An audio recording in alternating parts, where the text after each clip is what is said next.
मेरे कृष्ण जी, मैं क्यों गुस्सा हो रहा हूं? देखिए, आप लोग भाइयों पैरा जंबल्ड कैसे करोगे?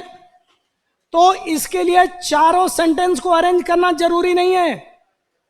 अरे आपका काम आसान बता रहा हूं।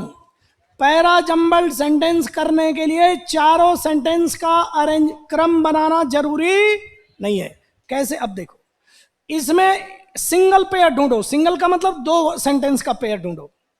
दो सेंटेंस की पेयरिंग का तरीका यह है कि अगर कहीं कोई प्रोनाउन यूज हुआ है ना, प्रोनाउन ढूंढो, तो समझ लेना कि अगर प्रोनाउन सी में है तो उसका नाउन वाला सेंटेंस इसके पहले आएगा। नाउन वाला जो सेंटेंस है वो हमेशा प्रोनाउन वाले से पहले आता। पहला पेयरिंग का रूल ये है, रूल ऑफ पेयरिंग। लिख लें, रूल ऑफ पेयरिंग लिखो।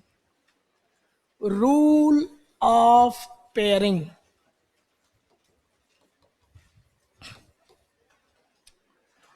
प्रोनाउन प्रोनाउन सेंटेंस अपने नाउन सेंटेंस के बाद में आते हैं। अपने नाउन सेंटेंस के बाद में आएंगे।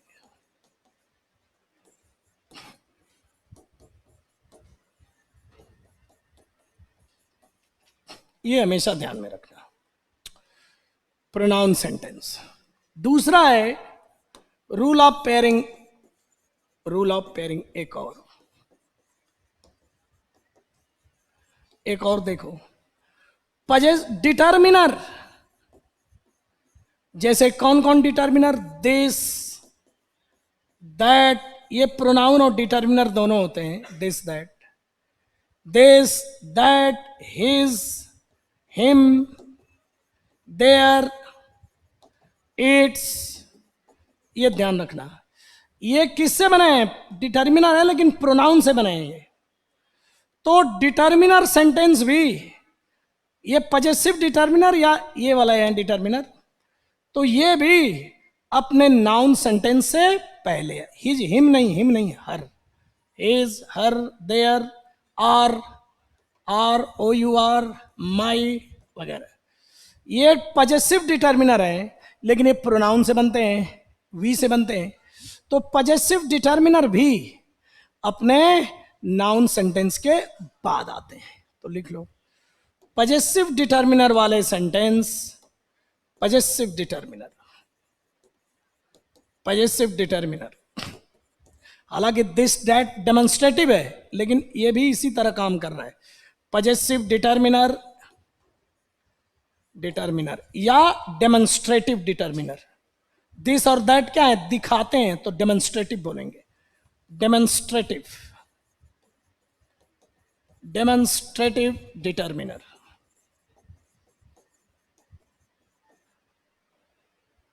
अपने नाउन सेंटेंस के बाद, अपने नाउन सेंटेंस के बाद।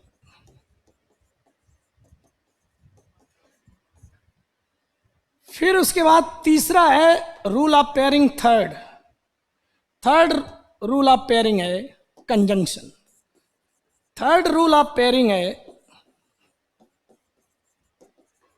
Rule of pairing conjunction. Conjunction हमेशा ध्यान रखिएगा मेरे स्टूडेंट जी। एंड, सो, और, नॉर, बट, however, etc. अपने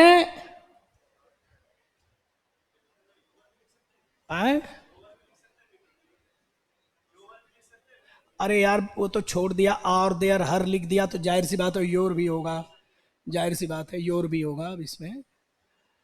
अब यहां पर and, so, or, nor, but, however इत्यादि। येट, येट भी, येट बहुत आता है। येट इत्यादि ये अपने बेस सेंटेंस के बाद आते हैं। ये किसी न किसी सेंटेंस के बाद आकर पेयर बनाते हैं। ये अपने पार्टनर सेंटेंस के बाद आते हैं, जिनसे इनकी पार्टनरशिप बनेगी उसके बाद आते हैं। तो ये अपने पार्टनर सेंटेंस के बाद आते हैं। ये अपने पार्टनर अपने पार्टनर सेंटेंस के बाद,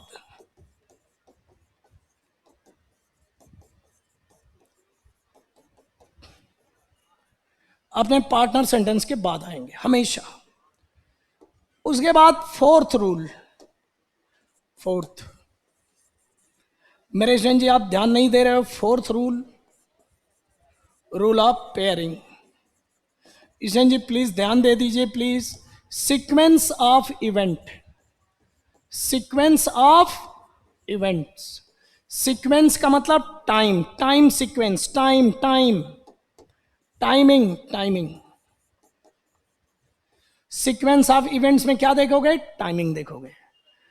जो समय पहले, जैसे जन्म पहले होगा, स्कूल बाद में जाएगा, युवा बाद में होगा, तो सीक्वेंस ऑफ इवेंट। ठीक है क्या? एक बार से इसको रिकैप करो। चलो, सारे चारों सेंटेंस को पेयरिंग करनी है? नहीं। हेलो हेलो, चारों सेंटेंस को पेयरिंग करनी है? नहीं। सिर्फ एक पेयर ढूंढो। क्या ढूंढो? एक पेयर। एक पेयर कैसे ढूंढोगे? पेयर कैसे बनाओगे? पहला है, पहला पेयर का तरीका क्या है? प्रोनाउन के आधार पे, यानी कि जहां भी प्रोनाउन होगा, ही, हिम, अस, वी, उसके पहले क्या आएगा? उसका नाउन वाला सेंटेंस। तो एक पेयर बनाओ। एक पेयर जैसे ही बने ऑप्शन रिजेक्ट होंगे, कम से कम 2 या 3 रिजेक्ट हो जाते। फिर अगर प्रोनाउन से पेयर नहीं बन रहा है तो किससे बनाओ? जहां पर this, that, his, her, their, its, our, my, your आ रहा है, इसका मतलब इससे पहले इसका नाउन वाला आएगा, फिर पेयर बनेगा। फिर ऑप्शन कटाओ 2 या 3। फिर उसके बाद डिटर्मिनर, पजेसिव डिटर्मिनर है ये, तो ये दूसरा हो गया। तीसरा क्या है? And, so, or, nor, but, however, yet, जहां भी आ रहा है इससे पहले इसका कोई पार्टनर होगा, उस पार्टनर को ढूंढ कर पेयर बना लो। फिर कटाओ 2 या 3 ऑप्शन, एक पेयर, ऑप्शन कट। चारों बनाओगे ना गलत हो जाएगा, समझ में भी नहीं आएगा, टाइम भी लग जाएगा। अंत में जब कुछ नहीं मिले तो टाइम देखो, टाइमिंग दिया रहता है ना, इन माई चाइल्डहुड, या इन 1927, फिर 1928, फिर 1950, तो ये सीक्वेंस टाइम से भी पता चल जाएगा। ये करते हैं। अब आओ देखते हैं यहां क्या हो रहा है पापा। बिकॉज दे रहा है ना, तो ये किसका कारण है वो पता चल जाएगा, ये पहले नहीं आ सकता। ये किसी का कारण है तो उसका पार्टनर ढूंढना है, बिकॉज का पार्टनर ढूंढेंगे। कुरिकुलर और academic activities refer to present simple है, यानी ये जनरल स्टेटमेंट है। रेफर टू मतलब इसका मतलब होता है activities that cover the specified courses और स्टडी। इसका मतलब है कुरिकुलर या एकेडमिक एक्टिविटीज का मतलब होता है। रेफर टू का मतलब यहां पर क्या है? मीन्स, प्लूरल, मीन मतलब होता है वह एक्टिविटी। दैट का मतलब यहां पर है विच, सब पढ़ाया जाएगा। कॉम्प्लेक्स सेंटेंस आएगा ना तब पूरा समझ में आएगा। लेकिन मैं तो पॉजिटिव आदमी हूं, अगर मेरे को, अरे स्मार्टनेस वो है कि 20-30% सेंस के आधार पर भी मैं क्वेश्चन कर लूं, इसको चैलेंज लेता है। जो कलेजा मजबूत रखता है वो बहादुर लड़ने जाता है और कहता है कि मैं कम संसाधन से भी लड़ लूंगा। गुरु गोविंद देव जी कहते थे ना, 1 लाख से, कैसे बोलते थे? तो बहादुरी ये है कि कम संसाधन से लड़के दिखाओ। जो कायर और बुजदिल आता है, पढ़ा है मेरे से नहीं होगा, अरे ऐसा मनुष्य क्यों पन मर जाता। डरना, कामचोर और कायर मर जाए तो पॉपुलेशन कम हो जाए, सबको नौकरी मिल जाए, खैर उनको ऐसे भी नहीं मिलेगी। जीवन में कुछ भी कर लेना, कभी कामचोरी मत करना और कभी कायर मत बनना। भले ही प्रयास करके असफल हो जाओ, लड़ करके मर जाना, शहीद होंगे, वहां भी अच्छा जन्म मिलेगा। लेकिन कायर की तरफ भागना, अपने ड्यूटी से, चुनौतियों से भागने वाला कभी नहीं सफल हो सकता है। इसलिए कायर मत बनो। मजा यह है कि मेरे को अभी 30% सेंस आ रहा है, फिर भी मैं कर दूं, तब मैं स्मार्ट हूं, तब मैं स्मार्ट हूं। लड़ो पहले सेंटेंस से कि कुरिकुला या एकेडमिक एक्टिविटीज, ये वर्ब है ना, रेफर करती है एक्टिविटीज जो कवर करती है स्पेसिफाइड कोर्स या स्टडी को। हर वर्ड की मीनिंग जरूरी नहीं है, हर वर्ड की हिंदी मत करो। कईयों को यही ना होता यार, हर वर्ड की हिंदी मत करो। टीवी के नीचे बैठने वालों, हर वर्ड की हिंदी नहीं करने आए हो, उसका सेंस। सेंस मतलब वर्ब है तो करना, सब्जेक्ट है तो सब्जेक्ट बनेगा, ऑब्जेक्ट है तो उसके ऊपर एक्शन होगा। अब मेरे को मीनिंग नहीं मालूम है कुरिकुला क्या होता है, लेकिन मैं फिर भी कर लूंगा। कुरिकुला और एकेडमिक एक्टिविटीज सब्जेक्ट है, ये दोनों एडजेक्टिव हैं। रेफर करते हैं किसको? एक्टिविटीज को जो कवर करती हैं वर्ब।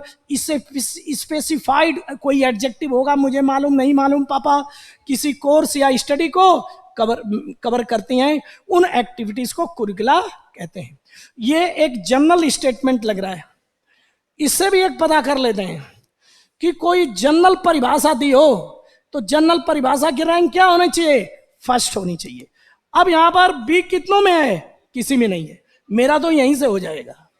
लेकिन फिर भी रिस्क से बचने के लिए दीज एक्सरसाइजेज, अब दीज आ गया ना, तो दीज एक्सरसाइजेज आया है, इसका मतलब कहीं ना कहीं बिना दीज के एक्सरसाइज दिया होगा। तो जहां बिना दीज के है वो पहले आएगा, दीज बाद में आएगा, मतलब इसके पहले, सी के पहले। तो ये एक्सरसाइजेज कहां है? कहां है? दिया ही नहीं है। These exercises are an essential component of the overall educational curriculum. Overall these नहीं दिया, कोई बात नहीं।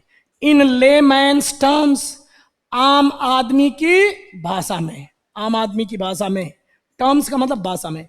कुरिकुलर एक्टिविटीज मतलब जो ये बी वाला था, इसी को फिर एक्सप्लेन कर रहा है। पहले परिभाषा दे रहा है, फिर उसको क्या कह रहा है? परिभाषा को एक्सप्लेन कर रहा है।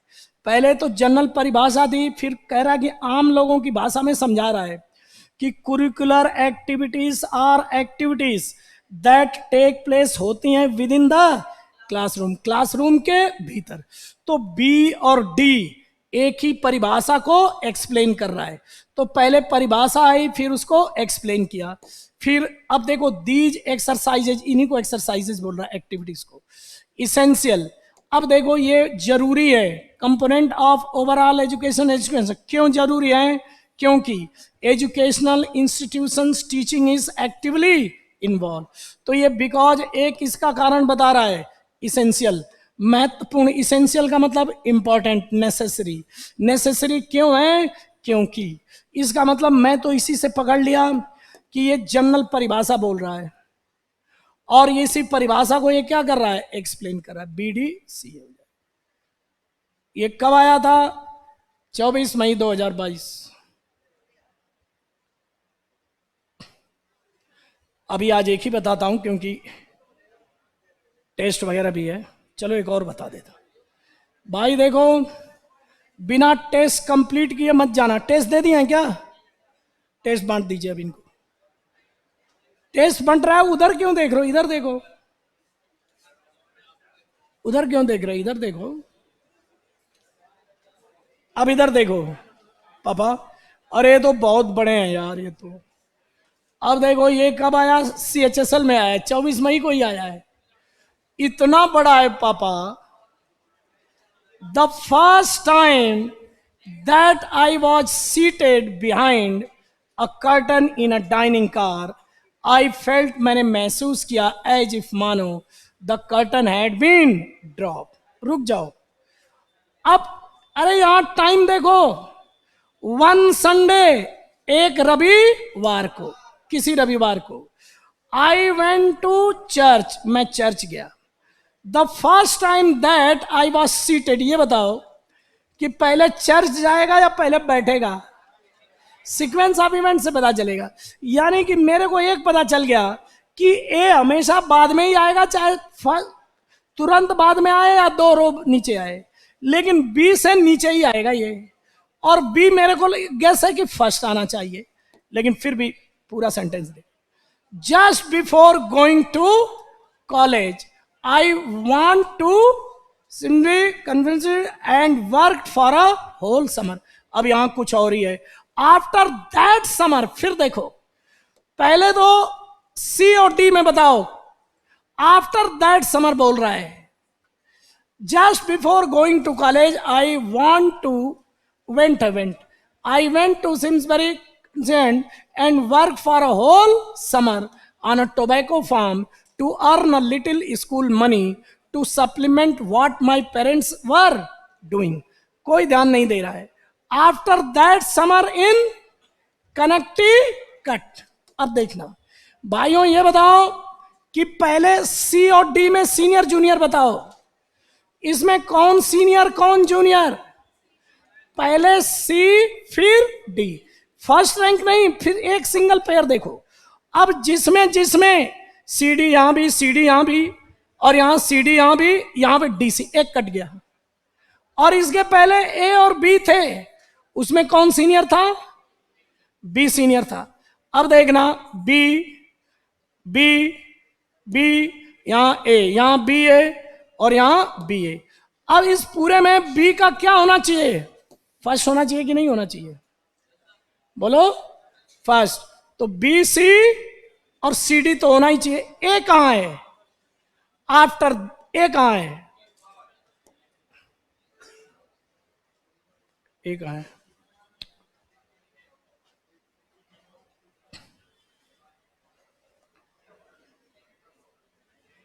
अरे यार,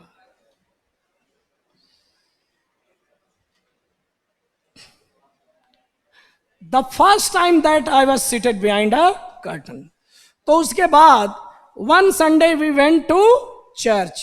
तो पहले देखो अब सेंटेंस, पहले वन संडे वी वेंट, यहां पर देखो एक minute, just before going to college I went to, जो भी बोल रहा है कनेक्टिकट. व्हाट, अब सी के बाद कह रहा है बी बोल रहा है. बी क्या था? चूंकि सामने नहीं है ना चारों सेंटेंस, तो भूल जा रहा है. अब यहां पर जो मैंने कहा डीसी को देखो, तो डी सी, पहले सी आएगा या डी आएगा? सी और डी, ये तो ठीक है. अब बीच में बी कह रहा है, पहले जो है सेंटेंस था just before going to college I went to, समझे करेंगे, work for a while on the, फिर उसके बाद little school money to supplement what my parents were doing. अब देखना, अब पीछे जाने में थोड़ा देखना पड़ेगा क्योंकि एक जगह नहीं है ना, थोड़ा दिन. अब भी क्या है यार, ये इतना स्लो हो गया यार.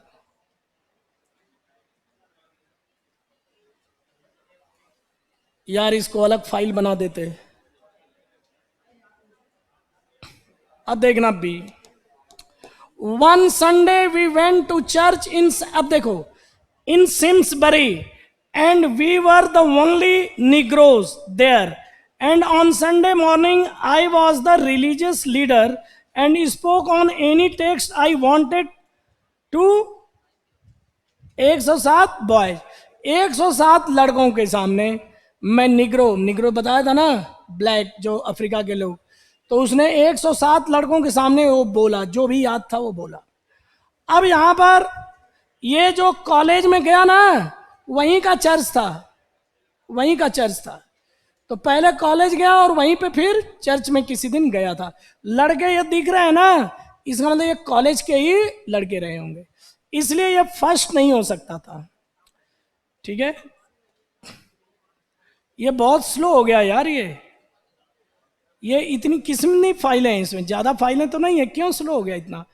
अब यहां पर देखो, तो just before going to college I went to, क्या है, Simsbury Connecticut and work for a whole summer.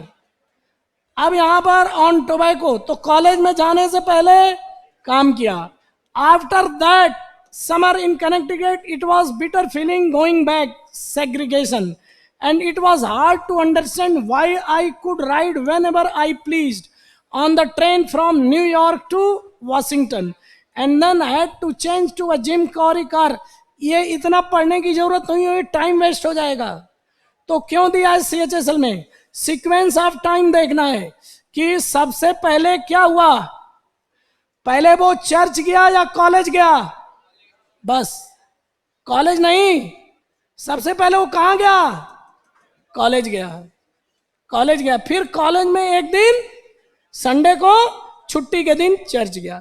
तो मेरा ये काम था कि पहले मैं सी करूंगा, सी करूंगा, और सी यहां पर 2 में है। अब सी के बाद देखो ए, चूंकि पीछे नहीं जा सकता, बार बार नहीं जा रहा हूं, इसलिए यहां पर इसमें प्लीज सीक्वेंस ऑफ क्या देखना, टाइम देखना, क्योंकि इतने बड़े सेंटेंस को पढ़ोगे टाइम लग जाएगा। सीक्वेंस ऑफ इवेंट देख के पता चल जाएगा, इसमें ये आएगा सीबीडी।